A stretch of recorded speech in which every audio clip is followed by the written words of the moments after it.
Hello मेरे प्यारे बच्चों, welcome back to the video. आप देख रहे हैं बायोहॉलिक्स और मैं हूं नीलेश। तो अभी तक मैं अगर बात करूं, आप लोगों को मैं इकोलॉजी की डेफिनेशन के बारे में बता चुका हूं। इकोलॉजी की डेफिनेशन क्या होती है, इसके साथ साथ मैं आप लोगों को बता चुका हूं कि फादर ऑफ इकोलॉजी कौन थे, इकोलॉजी टर्म का क्या मतलब होता है। इस तरीके से मैंने एक वीडियो आप लोगों के लिए, जिसमें सिर्फ मैंने इकोलॉजी का इंट्रोडक्शन कवर किया है, वो आप लोगों के लिए अपलोड कर चुका हूं। आज मैं इस वीडियो में आप लोगों को ऑर्डर ऑफ इकोलॉजी के बारे में बताने वाला हूं और मैं इस वीडियो में सारी की सारी चीजों को डिटेल में लेके चलूंगा, जिससे कि आप लोगों का कोई भी क्वेश्चन छूटे ना, जो नीट में आ सकता है। तो आइए बेटा चलते हैं वीडियो की तरफ। हाँ, इससे पहले एक बात और मैं आप लोगों को बता देना चाहता हूँ कि जो लोग नीट या बोर्ड का तैयारी कर रहे हैं, स्पेसिफिकली फॉर नीट, तो जो लोग नीट या बोर्ड का तैयारी कर रहे हैं वो लोग यहाँ से रेगुलर बेसिस पे अपनी तैयारी कर सकते हैं। उन लोगों के लिए मैंने यहाँ पे एक सीरीज चलाई हुई है जहाँ से आप लोग अपनी तैयारी कर सकते हो। तो आइए चलते हैं वीडियो की तरफ। इकोलॉजी इकोलॉजी यहाँ पे मैं आप लोगों को 4 चैप्टर के बारे में पढ़ाऊंगा। Chapter number 13, 14, 15 and 16। Chapter number 13 है organism and population, chapter number 14 है इकोसिस्टम एंड, और chapter number 15 is biodiversity and conservation, and जो चैप्टर नंबर 16 है वो है एनवायरमेंटल इशू। तो जिसमें मैं फिलहाल में जो आप लोगों को पढ़ा रहा हूँ वो है ऑर्गेनिज्म एंड पॉपुलेशन। तो आइए चलते हैं आगे क्या क्या इसमें होता है। तो यहाँ पे सबसे पहले आप लोग देख सकते हैं इकोलॉजिकल ऑर्डर के बारे में। तो यहाँ पे इकोलॉजिकल ऑर्डर दिया हुआ है, इकोलॉजिकल ऑर्डर। तो इकोलॉजिकल जो ऑर्डर है वो ऑर्गेनिज्म से स्टार्ट होता है। ऑर्गेनिज्म क्या होता है? Organism is the basic unit of ecological study. जो हम इकोलॉजिकल स्टडी करते हैं उसकी जो बेसिक यूनिट होती है वो ऑर्गेनिज्म होता है। ऐसा हम क्यों बोलते हैं कि बेसिक यूनिट ऑफ जो इकोलॉजिकल स्टडी है वो ऑर्गेनिज्म होता है? इससे पहले अगर हम बात करें तो जो सेल, जो ऑर्गेनिज्म का फॉर्मेशन हुआ होता है, सबसे पहले जो बायोमॉलिक्यूल्स होते हैं, बायोमॉलिक्यूल से सेल का फॉर्मेशन होता है, सेल से टिश्यू बनते हैं, टिश्यू बनाते हैं हमारे ऑर्गन्स को, और ऑर्गन्स जो होते हैं हमारे फाइनली ऑर्गन सिस्टम को बनाते हैं, और ऑर्गन सिस्टम मिलकर के ऑर्गेनिज्म का फॉर्मेशन करते हैं। तो सबसे पहले बेटा आपके मन में ये डाउट आ सकता है कि हम जो इकोलॉजिकल स्टडी कर रहे हैं इकोलॉजी में, वो ऑर्गेनिज्म से क्यों शुरू कर रहे हैं? तो उसका रीजन क्या है, आइए मैं आप लोगों को बताता हूँ। कि जो ऑर्गेनिज्म होता है, ऑर्गेनिज्म का हम स्टडी इसलिए करते हैं क्योंकि इकोलॉजी का जो सबसे छोटा यूनिट होता है वो ऑर्गेनिज्म होता है। अब आप लोगों के मन में डाउट आ सकता है कि सर, जो सबसे छोटा लिविंग सिस्टम का यूनिट होता है उसे हम सेल बोलते हैं। तो बेटा आप लोगों को याद रखना है कि जो सेल है, या फिर सॉरी, जो ऑर्गेनिज्म है, ऑर्गेनिज्म यूनिसेलुलर भी होता है। तो इसलिए हम जो स्टडी करेंगे यहाँ पे इकोलॉजी का जो सबसे छोटा यूनिट होता है वो होता है आपका ऑर्गेनिज्म।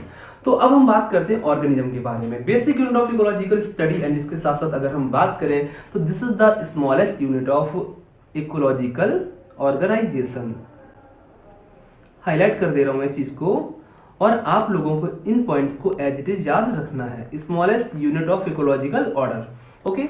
जब बहुत सारे ऑर्गेनिज्म मिलते हैं तो ये बनाते हैं बेटा पॉपुलेशन।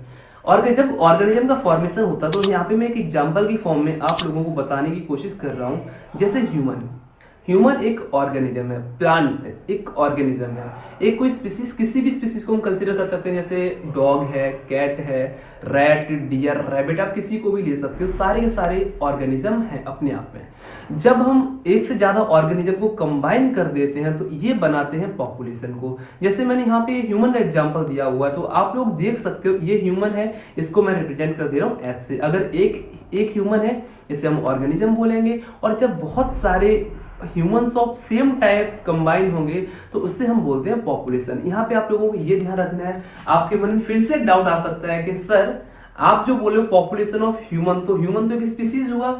तो बेटा जब हम पॉपुलेशन को कंसीडर करते हैं तो group of organism in a unit area, यहाँ पे हम एक एरिया का बात करते हैं। तो जैसा कि मैंने डेफिनेशन लिखा, इसको हम आगे बढ़ा देते हैं। ग्रुप ऑफ ऑर्गेनिज्म इन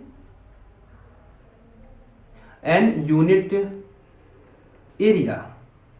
जो ऑर्गेनिज्म एक यूनिट एरिया में प्रेजेंट होते हैं वो सारे के सारे ऑर्गेनिज्म मिलकर के एक पॉपुलेशन को कॉन्स्टिट्यूट करते हैं। यहाँ तक आप लोगों को यहाँ तक ध्यान रखना है कि अभी मैंने ऑर्गेनिज्म की बात की है। ऑर्गेनिज्म बायोटिक कम्युनिटी में आता है, बायोटिक होता है मीन्स लिविंग है। इसके बाद में जब हम पॉपुलेशन की बात करते हैं, पॉपुलेशन भी यहाँ पे लिविंग है। जब वो पॉपुलेशन को हम कंबाइन करते हैं तो पॉपुलेशन कंबाइन होकर के कम्युनिटी का फॉर्मेशन करता है। तो यहाँ पे आप लोग देख सकते हैं कि ग्रुप ऑफ डिफरेंट स्पीसीज या फिर पॉपुलेशन। अब यहाँ पे ये जो मैंने वर्ड मेंशन किया वो डिफरेंट, इस चीज पे आपको फोकस करना है। जब ऑर्गेनिज्म मिलकर के पॉपुलेशन का फॉर्मेशन कर रहे थे वहां पे सारे के सारे ऑर्गेनिज्म जो थे वो सेम टाइप के थे, लेकिन जब हमने डिफरेंट डिफरेंट टाइप के ऑर्गेनिज्म को एक साथ कंबाइन किया तो वो मिलकर के एक कम्युनिटी का फॉर्मेशन करते हैं। इस चीज को आप लोग फिर से समझिएगा। जैसे कि ह्यूमन कंबाइन हुए एक साथ तो इन्होंने एक पॉपुलेशन का फॉर्मेशन किया, बट जब ह्यूमन कंबाइन करेगा आकर के जो एनिमल्स हैं जैसे जैसे कि बफेलो, काओ, डॉग, सबके पेट थे जनरली डॉग होते, तो आप लोग यहाँ से समझ सकते हो कि जब जब मिलता है अपने साथ डिफरेंट डिफरेंट स्पीसीज को मिलाता है तो वो एक कम्युनिटी कहलाती है। ऑर्गेनिज्म, पॉपुलेशन एंड कम्युनिटी, ये सारी की सारी बेटा चीजें जो है वो बायोटिक है। यहाँ तक अभी तक हमने एबायोटिक फैक्टर को इंक्लूड नहीं किया है। तो अभी तक मैं आप लोगों को पढ़ा चुका हूँ ऑर्गेनिज्म कंबाइन होकर पॉपुलेशन का फॉर्मेशन करते हैं, एंड जब डिफरेंट डिफरेंट पॉपुलेशन मिलती है तो कम्युनिटी का फॉर्मेशन करती है। अब अगर हम कम्युनिटी के बारे में बात करें तो कम्युनिटी एनिमल्स की भी हो सकती है, कम्युनिटी प्लांट्स की भी हो सकती है, एंड कम्युनिटी माइक्रोब्स की भी हो सकती है। जो एनिमल कम्युनिटी होती है उसे हम बोलते हैं, जो एनिमल की कम्युनिटी होती है उसे हम एनिमल कम्युनिटी बोलते हैं, एंड जो प्लांट की कम्युनिटी होती है उसे हम प्लांट कम्युनिटी बोलते हैं, एंड जो कम्युनिटी माइक्रोब्स की होती है उसे हम माइक्रोबियल कम्युनिटी होते हैं। एंड ये सारी की सारी जो कम्युनिटी होती है ये कॉन्स्टिट्यूट करती हैं बायोटिक फैक्टर्स को। तो ये क्योंकि सारी की सारी चीजें लिविंग है तो ये बायोटिक फैक्टर का फॉर्मेशन करेंगे। आगे देखते हैं जब कम्युनिटी कंबाइन करती है तो किसका फॉर्मेशन होता है। यहाँ पे आप लोग देख सकते हैं जब डिफरेंट डिफरेंट कम्युनिटी कंबाइन करती हैं तो जो फॉर्मेशन होता है वो होता है इकोसिस्टम का। अब इकोसिस्टम में क्या क्या हम लोग देखते हैं, यहाँ पे हम देखते हैं बायोटिक एंड अबायोटिक फैक्टर्स का इंटरेक्शन के बारे में। बायोटिक फैक्टर जब अब ये बायोटिक फैक्टर के साथ कंबाइन करते हैं तो ये फॉर्मेशन करते हैं इकोसिस्टम का। तो जैसे कि एक एग्जांपल के थ्रू मैं आप लोगों को यहाँ पे समझाने की कोशिश करता हूँ। जैसे कि एक लेक एक इकोसिस्टम है, forest is a ecosystem, a drop of water ये भी एक इकोसिस्टम है। आइए एक एग्जांपल के थ्रू मैं समझाता हूँ यहाँ पे कि जैसे कि अगर हम लेक की बात करते हैं तो लेक में प्लांट कम्युनिटी भी होगी, लेक में एनिमल कम्युनिटी भी होगी, लेक में माइक्रोबियल कम्युनिटी भी होगी। ये सारे के सारे जो फैक्टर हैं इन्हें हम बोलते हैं बायोटिक फैक्टर। अब हम बात कर लेते हैं यहाँ पे एबायोटिक फैक्टर के बारे में। तो एबायोटिक फैक्टर की जब हम बात करते हैं तो यहाँ पे लेक का कुछ अपना टेम्परेचर भी होगा, लेक में लाइट इंटेंसिटी भी होगी, लेक में एयर भी होगी, वाटर, सॉइल, सारी की सारी चीज वहां पे प्रेजेंट होंगी। तो जब यहाँ पे temperature, light, air, water, soil जो है ये सारे के सारे ये बायोटिक फैक्टर है, एंड जो plant, animal and microbial community है ये सारे के सारे बायोटिक फैक्टर हैं। तो जब बायोटिक और एबायोटिक फैक्टर आपस में इंटरेक्ट करते हैं तो क्या वो मिलकर के इकोसिस्टम बनाते हैं? एग्जैक्टली जब ये मिलकर के इकोसिस्टम बनाएंगे। अब मैं बात करता हूँ फॉरेस्ट की। तो जब फॉरेस्ट में हम देखते हैं तो वहां पे एनिमल्स भी प्रेजेंट होंगे, फॉरेस्ट में प्लांट भी प्रेजेंट होंगे, एंड फॉरेस्ट में माइक्रोब्स भी प्रेजेंट होंगे। ये सारे के सारे बायोटिक फैक्टर हो गए। अब हम बात करते हैं फॉरेस्ट के अंदर एबायोटिक फैक्टर के बारे में। तो जब हम एबायोटिक फैक्टर की बात करते हैं तो फॉरेस्ट के अंदर टेम्परेचर भी है, फॉरेस्ट में लाइट भी है, एयर है, वाटर है, सॉइल, सारे के सारे फैक्टर जब यहाँ पे प्रेजेंट हैं एबायोटिक, तो आपस में जो बायोटिक और एबायोटिक फैक्टर हैं इनमें इंटरेक्शन भी होता है। तो जब यहाँ पे बायोटिक एंड एबायोटिक फैक्टर का इंटरेक्शन है तो क्या ये भी इकोसिस्टम बनाएंगे। अब हम बात करते हैं ड्रॉप ऑफ वाटर की। तो बेटा यहाँ वाटर जो मैं बता रहा हूँ एक नेचुरल पानी की बात कर रहा हूँ जो कि नॉर्मल वाटर होता है। यहाँ पे मैं मिनरल वाटर की बात नहीं कर रहा हूँ क्योंकि मिनरल वाटर में जनरली एबायोटिक फैक्टर्स प्रेजेंट होते हैं। अब देखिए जब हम एक नॉर्मल ड्रॉप ऑफ वाटर की बात करते हैं तो उसमें माइक्रोब्स भी प्रेजेंट होते हैं, एंड उस वाटर में मिनरल्स भी प्रेजेंट होते हैं। तो जो मिनरल्स हैं वो सारे के सारे एबायोटिक फैक्टर्स हो गए, और जो माइक्रोब्स प्रेजेंट हैं ये सारे के सारे बायोटिक फैक्टर हो गए। और ये बायोटिक और एबायोटिक फैक्टर है आपस में इंटरेक्ट कर रहे हैं, इसलिए a drop of water is also an ecosystem. ये भी एक इकोसिस्टम होता है। अब देखिए बेटा यहाँ पे कि जब ऐसा तो नहीं होगा ना कि लेक है और लेक के बाद एकदम फॉरेस्ट आ जाता हो, तो कहीं ना कहीं क्या होता है कि जब हम लेक से निकल करके फॉरेस्ट की तरफ बढ़ना शुरू किए, आप लोग अब यहाँ इस लेक से निकल के इस फॉरेस्ट में आइएगा। जब हम लेक से फॉरेस्ट की तरफ आना शुरू करते हैं तो यहाँ पे कोई एक एरिया होती है जो कि लेक और फॉरेस्ट को कंबाइन, यहाँ पे जैसे कुछ लेक की कम्युनिटी प्रेजेंट होगी, कुछ फॉरेस्ट की कम्युनिटी भी प्रेजेंट होगी, और इस एरिया को जो यहाँ पे आपस में कंबाइन करती, इस एरिया को हम बोलते हैं इकोटोन। इस चीज को आपको ध्यान रखना है। यहाँ पे अगर हम डाइवर्सिटी की बात करें, इकोटोन की डाइवर्सिटी के बारे में, तो इकोटोन की जो डाइवर्सिटी होती है वो इकोसिस्टम की डाइवर्सिटी से ज्यादा होती है, क्योंकि इकोटोन की डाइवर्सिटी में इकोसिस्टम की के भी फैक्टर प्रेजेंट होते हैं, और यहाँ पे जैसे लेक के भी फैक्टर यहाँ पे प्रेजेंट होंगे और फॉरेस्ट के भी फैक्टर्स यहाँ पे प्रेजेंट होंगे। जब डिफरेंट डिफरेंट इकोसिस्टम कंबाइन होते हैं तो बेटा ये फॉर्मेशन करते हैं बायोम का। अब हम बात करते हैं कि बायोम क्या होता है। Biome is a large ecosystem. यहाँ पे एक बात आप लोगों को ध्यान रखना है, मैंने ये कहा कि बायोम जो होता है वो लार्ज इकोसिस्टम होता है, मैंने ये नहीं कहा कि डिफरेंट डिफरेंट जब इकोसिस्टम कंबाइन करते हैं तो बायोम का फॉर्मेशन करते हो। जैसे कि अगर मैं बात करूं, जैसे एक इकोसिस्टम है डिजर्ट, तो अब हम अगर इसको लार्ज स्केल पे जब देखना शुरू करेंगे तो इसे हम बोलेंगे biome. In the same way बेटा, तो अगर लार्ज इकोसिस्टम की हम बात करते हैं तो यहाँ पे tropical rain forest is example इसका हो जाएगा। ट्रॉपिकल रेन फॉरेस्ट के अलावा अगर हम यहाँ बात करते हैं डिजर्ट हुआ एंड ओशियन हुआ, ये सारे के सारे जो एग्जांपल है ये बायोम के एग्जांपल होते हैं। बायोम को हम लार्ज स्केल पे जनरली देखते हैं, तो सो वी कैन से कि जो बायोम है ये एक लार्ज इकोसिस्टम है। इसके साथ साथ मैं आप लोगों को ये भी बता देना चाहता हूँ कि जब हम बायोम की बात करते हैं तो बायोम में बायोटिक फैक्टर्स भी प्रेजेंट होते हैं और एबायोटिक फैक्टर्स भी प्रेजेंट होते हैं। जब बायोम को बेटा हम कंबाइन करते हैं तो ये फॉर्मेशन करता है बायोस्फीयर का। बायोम को हम जब कंबाइन करते हैं, डिफरेंट डिफरेंट बायोम को जब कंबाइन करते हैं तो यहाँ पे बायोस्फीयर का फॉर्मेशन हो जाता है।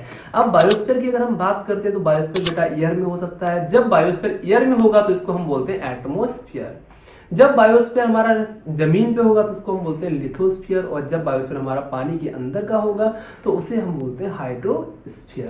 तो ये डिफरेंट डिफरेंट जब बायो मिलते हैं तो यहाँ पे बायोस्फीयर का फॉर्मेशन हो जाता है।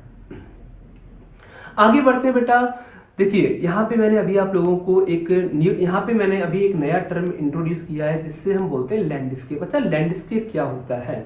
यहाँ पे आप लोग ऊपर देख सकते हो कि मैंने बायोम के बाद डायरेक्टली बायोस्फीयर को यहाँ पे लिखा हुआ था। मैंने यहाँ पे किसी भी लैंडस्केप का जिक्र नहीं किया था, तो उसका रीजन क्या है कि यहाँ पे थोड़े फैक्टर्स चेंज हो जाते हैं।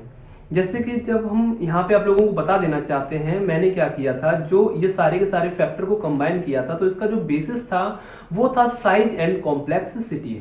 यहाँ पे आप लोग देख सकते हैं, मैंने इस चीज को यहाँ पे मेंशन भी किया हुआ है कि जब हम ऑर्गेनिज्म से बायोस्फीयर की तरफ बढ़ते हैं तो उसका जो एबायोटिक और बायोटिक फैक्टर्स होते हैं इनका साइज, हमारे पास एरिया का साइज जनरली बढ़ता रहता है और साइज के साथ साथ में कॉम्प्लेक्सिटी भी बढ़ती रहती है। जैसे ऑर्गेनिज्म की जब हम बात करते हैं तो ऑर्गेनिज्म सिंपल एक टाइप के ऑर्गेनिज्म होते हैं। जब हम बायोस्फीयर में बात करते हैं तो वहां पे बायोटिक फैक्टर्स भी प्रेजेंट होते हैं, अबायोटिक फैक्टर्स भी प्रेजेंट होते हैं।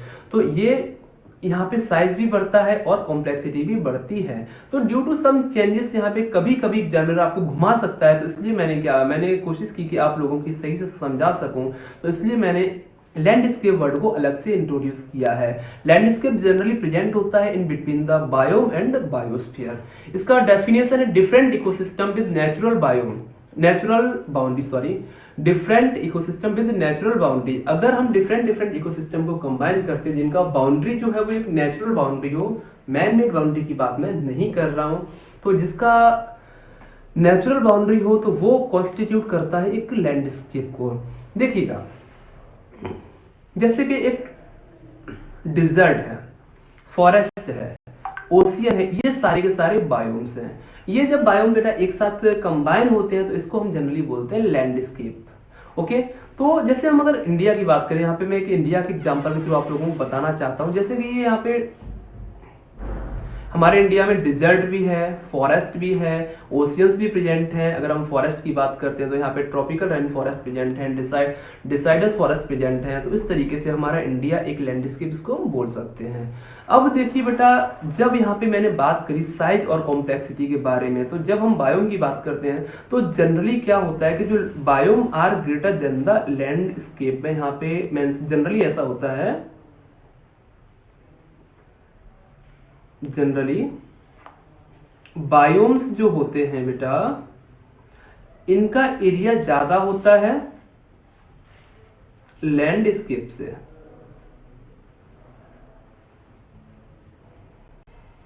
तो जब हम यहाँ साइज की बात करते हैं तो बायोम का जो साइज होगा, बायोम का साइज यहाँ पे कम होगा और जो लैंडस्केप का साइज होगा वो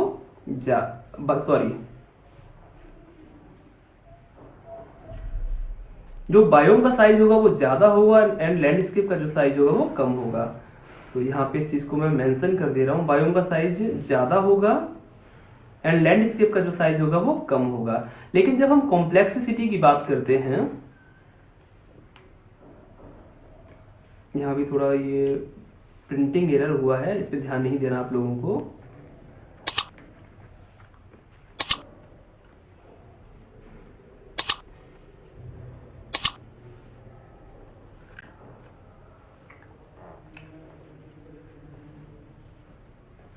कॉम्प्लेक्सिटी, जब हम कॉम्प्लेक्सिटी की बात करते हैं तो कॉम्प्लेक्सिटी के बेसिस पे क्या होता है कि जो लैंडस्केप है इसकी कॉम्प्लेक्सिटी ज्यादा होती है और बायोम की कॉम्प्लेक्सिटी कम होती है। तो ऐसे आप लोग डिफाइन कर सकते हो। और इसी के लिए मैंने क्या किया, बायोम को और जो बायोम के बीच में रखा हुआ है, बायोम एंड बायोस्फीयर के बीच में लैंडस्केप को। तो लैंडस्केप के एग्जांपल की अगर हम बात करें तो हमारा इंडिया भी एक तरीके से लैंडस्केप है जिसमें बहुत सारे छोटे छोटे बायोम्स प्रेजेंट होते हैं। तो यहाँ पे मैंने आप लोगों के लिए कुछ क्वेश्चन भी लेकर आया हूँ, तो आप लोग इन क्वेश्चन को देख सकते हो। जैसे क्वेश्चन नंबर 1 दिया हुआ है, an association of individual of different species living in the same habitat and having functional interaction is. तो इसका ए ऑप्शन दिया हुआ है इकोसिस्टम, सेकंड ऑप्शन दिया हुआ है पॉपुलेशन, सी है इकोलॉजिकल नीश एंड डी है बायोटिक कम्युनिटी। तो इसका जो आंसर होगा आप लोग कमेंट बॉक्स में जाकर बताइएगा। क्वेश्चन नंबर 2 दिया हुआ है study of inter relation between organism and their environment is. सारा का सारा बेटा मैंने पढ़ाया हुआ है, तो इसके क्वेश्चन को आप कमेंट, इसके आंसर को आप लोग कमेंट बॉक्स में जाकर जरूर बताइएगा।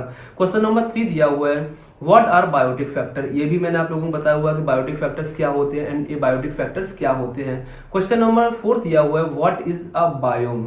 बायोम क्या होता है। इसके ऑप्शन क्वेश्चन नंबर 3 के जो ऑप्शन दिए हुए हैं वो है chemical factor of soil that affect life, B option दिया हुआ है physical factor of soil that affect life and C option है all living organism which influence other organism. And जो डी ऑप्शन दिया हुआ है वो दिया हुआ है यहाँ पे atmospheric factor which influence life. Question number 4 के जो ऑप्शन दिए हुए हैं a sum of ecosystem in a geographical area, a sum of ecosystem of the whole earth, biotic component of the ecosystem, और जो डी ऑप्शन दिया हुआ वो है the biotic potential of a population. So बेटा अगर आप लोगों को वीडियो अच्छा लगा तो आप लोग वीडियो को लाइक करिए एंड चैनल को सब्सक्राइब करिए। और इसके साथ साथ मैं आप लोगों को ये भी बता देता हूँ कि जो मैंने यहाँ पे आप लोगों को पढ़ाया तो इसके नोट्स आपको as it is Telegram channel पे मिल जाएंगे। सो आप लोग टेलीग्राम चैनल को ज्वाइन करना ना भूलिएगा। एंड जो टेलीग्राम चैनल का लिंक है वो मैंने डिस्क्रिप्शन में डाल दिया है। मिलते हैं जल्दी अगले वीडियो में, तब तक के लिए अपना ख्याल रखें।